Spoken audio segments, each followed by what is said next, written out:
Você já sabe que no processo de fabricação, o material bruto sofre transformações para que a peça pronta fique de acordo com o seu desenho técnico. E a gente já viu que certos desvios de forma e tamanho, dentro dos limites de tolerância estabelecidos no desenho técnico, são aceitáveis porque não prejudicam o funcionamento da peça. Mas em certos casos, para garantir a perfeita funcionalidade da peça, é preciso especificar o acabamento das superfícies. Por isso, na teleaula de hoje, você vai aprender a interpretar as informações sobre os estados de superfície trazidas no desenho técnico. Eu é que não perco essa teleaula por nada. O Tito está certo. Hoje é a nossa última teleaula do módulo Leitura e Interpretação de Desenho Técnico-Mecânico. Um tema tão importante que ainda vai aparecer em outros módulos deste curso profissionalizante.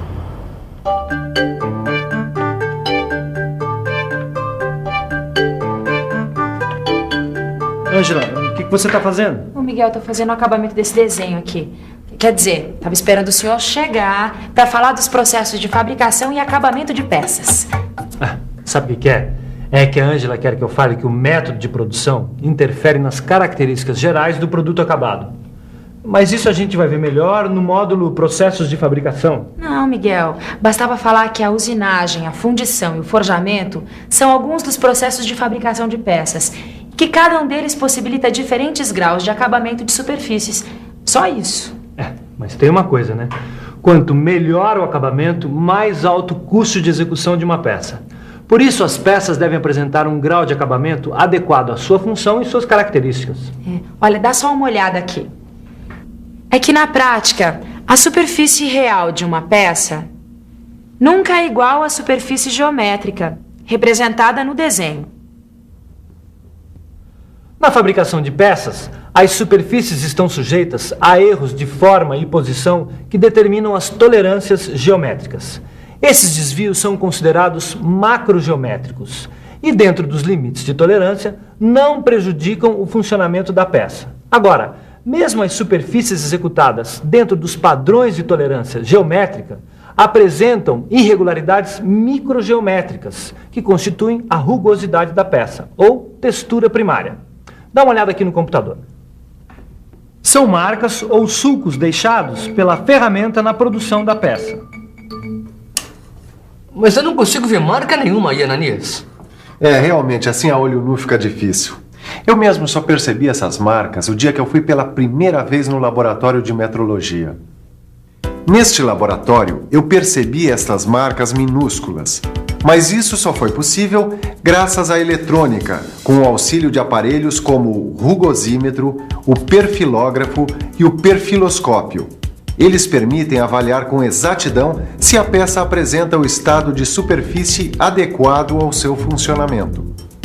Aliás, você sabe como é feita a indicação do estado de superfície?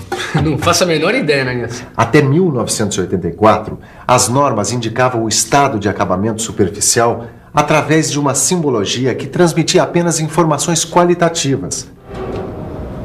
Tito, a avaliação da rugosidade feita no Brasil hoje em dia é quantitativa, permitindo que ela seja medida. Então agora nós já podemos fazer uma avaliação da rugosidade. Certo, Silva, mas como é que se faz essa avaliação? A norma brasileira adota o sistema da linha média para avaliação. Certo. Repare no perfil dessa superfície. Eu vou pegar um desenho.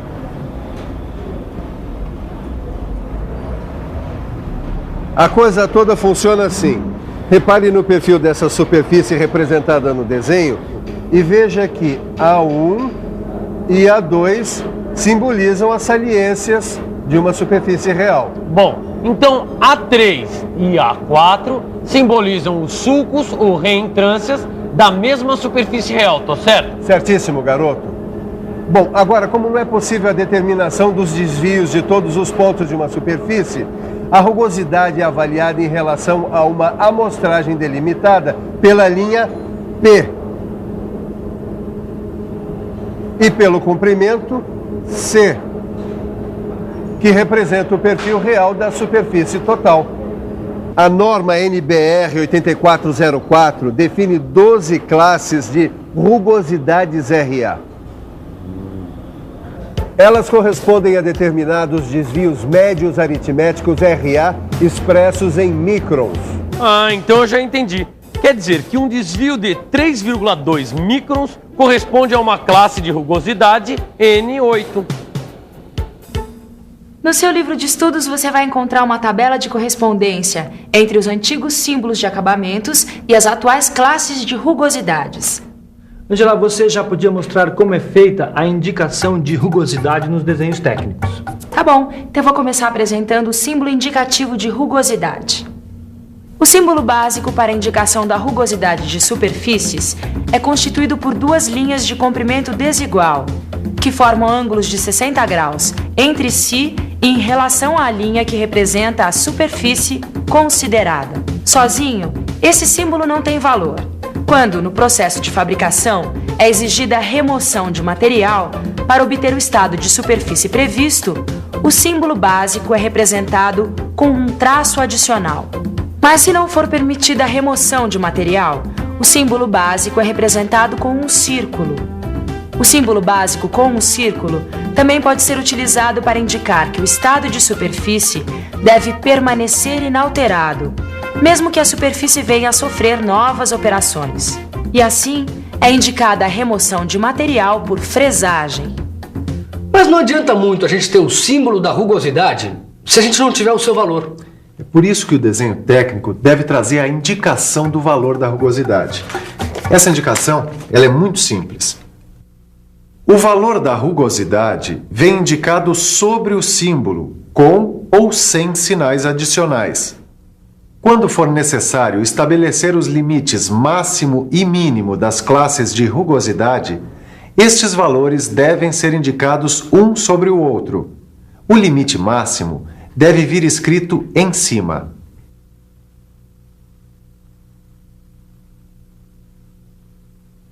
Sabe, Caio, existe uma característica microgeométrica que deve ser levada em conta no processo de fabricação e na avaliação do estado de rugosidade. Bom, então para definir a direção das estrias, deve existir um símbolo adicional ao símbolo do estado de rugosidade. Esse deve ser o símbolo para a direção das estrias. Acho que dá para pensar um pouco em como funcionam esses símbolos. Vamos pensar um pouco. Bom, deixa eu ver. Ah, já sei. Este símbolo, ao lado do símbolo de rugosidade, indica que as estrias são paralelas ao plano de projeção da vista sobre a qual o símbolo é aplicado, no caso, a vista frontal. Este outro símbolo, ao lado do símbolo de rugosidade, indica que as estrias são perpendiculares ao plano de projeção da vista sobre a qual ele é aplicado. Neste exemplo, a vista frontal. Ah, e quando as estrias devem ficar cruzadas em duas direções oblíquas, o símbolo de direção das estrias é um X. Muito adequado. Inclusive, este símbolo, representado na vista frontal, indica qual a superfície a ser usinada e quais as direções das estrias resultantes. Agora, uma outra possibilidade é que as estrias se distribuam em muitas direções. Nesse caso, o símbolo indicativo de direções das estrias é M, que aparece representado ao lado do símbolo de rugosidade. E pensando bem, pode ser também que as estrias precisem formar círculos aproximadamente concêntricos. Aí, o símbolo de direção das estrias é C. Por outro lado, pode ser que as estrias tenham de irradiar a partir do ponto médio da superfície à qual o símbolo se refere. Aí, o símbolo R, ao lado do símbolo de rugosidade, indica que a direção das estrias é radial em relação ao ponto médio da superfície a ser usinada. Esses símbolos facilitam o nosso trabalho, que envolve várias etapas. Mas agora, você sabia que para fazer a usinagem de uma peça como esta, o desenho técnico apresentou indicação de sobremetal para usinagem? Como assim sobre metal? É que quando uma peça fundida como essa deve sofrer usinagem posterior, como a que a gente vai fazer, é necessário prever e indicar a quantidade de sobremetal. Não, é sobremetal, não é o metal a mais que vai ser eliminado na usinagem? Exatamente, espera que eu já te mostro. Olha aqui como é feita a indicação. Quando for necessário indicar esse valor, ele deve ser representado à esquerda do símbolo.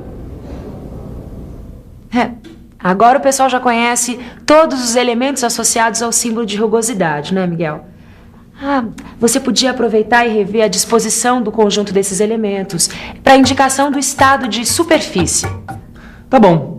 Como vocês já devem ter percebido, cada uma das indicações de estado de superfície aparece junto ao símbolo de rugosidade em posição específica. Dá uma olhada aqui.